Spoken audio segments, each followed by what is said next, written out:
Bismillahirrahmanirrahim. Ketua, pimpinan dan anggota DPR yang sungguh-sungguh kami hormati, Saudara Menteri Keuangan Republik Indonesia, Saudara Menteri Perencanaan Pembangunan Nasional Kepala Bappenas, Saudara Menteri Hukum dan hadirin yang berbahagia yang sungguh-sungguh kami hormati.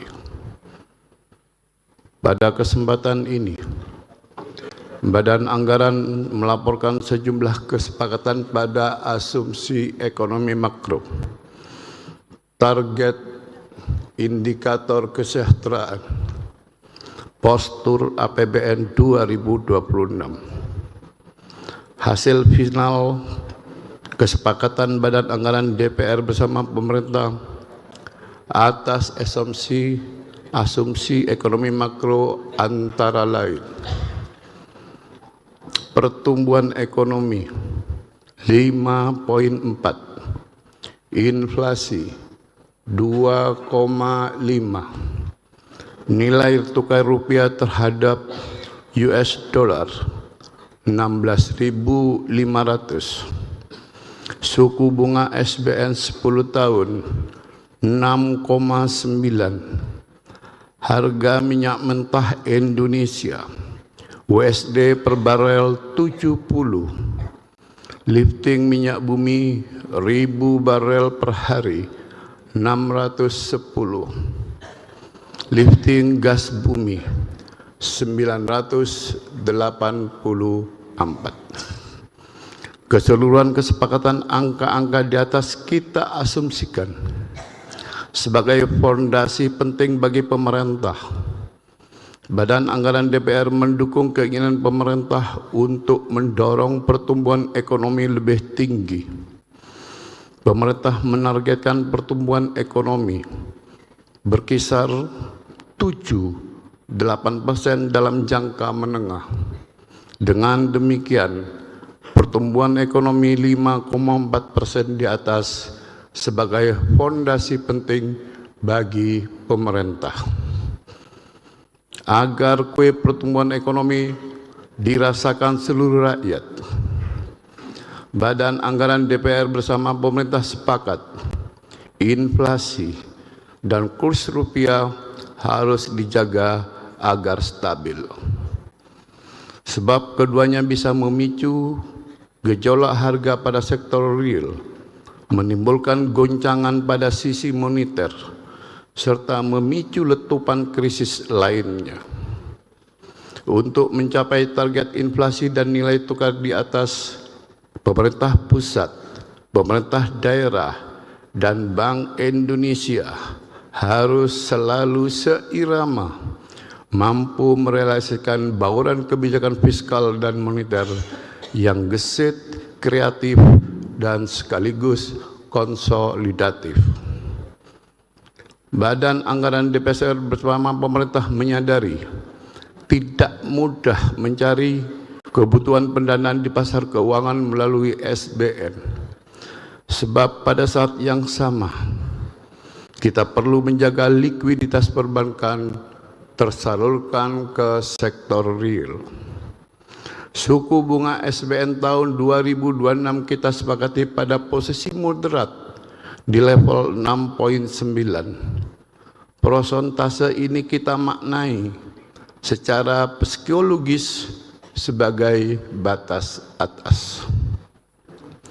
Namun kita yakin gaya koboi Menteri Keuangan kita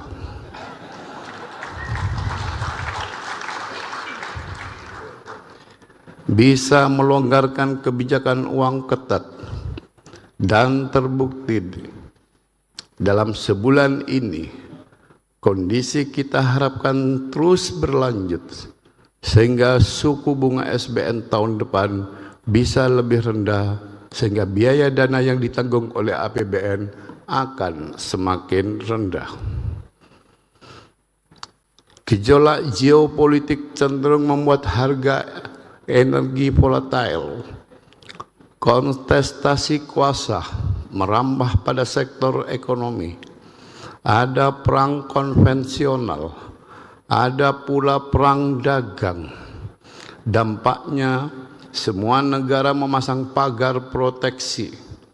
Keadaan ini tidak menguntungkan bagi Indonesia sebagai negara pengimpor energi. Pemerintah menargetkan kemandirian energi secara bertahap. Keinginan ini tentu sejalan dengan badan anggaran DPR. Oleh sebab itu, target lifting minyak bumi pada tahun 2026 dipatok lebih tinggi dibandingkan dengan APBN tahun ini. Pada saat yang sama, pemerintah perlu meningkatkan kontribusi energi baru dan terbarukan. Sidang Dewan yang kami muliakan, APBN 2026 kita tempatkan sebagai perangkat negara untuk meningkatkan kesejahteraan rakyat. Untuk itu, Badan Anggaran DPR bersama pemerintah sepakat menetapkan sejumlah target indikator kesejahteraan.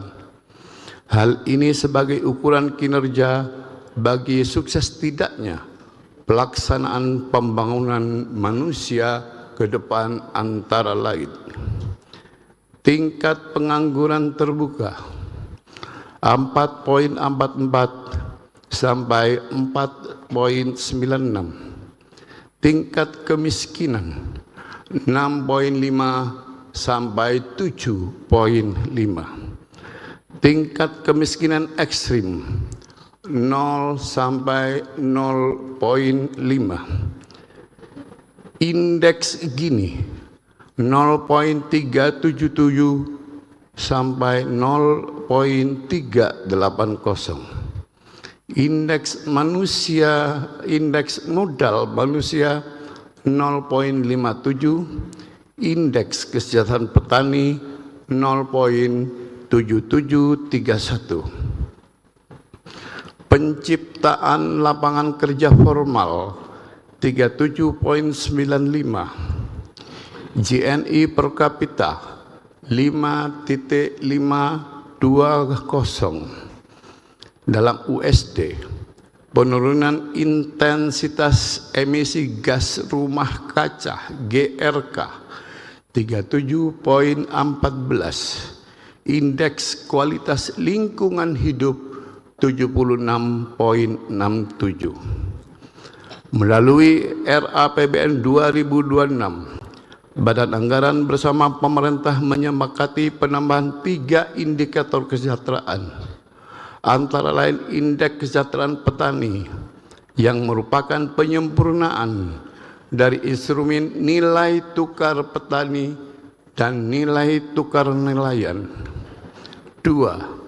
Penciptaan lapangan kerja formal sebagai indikator mengukur proporsi angkatan kerja dengan yang bekerja secara berkualitas. Dan 3. GNI per kapita sebagai indikator pendapatan rata-rata warga negara.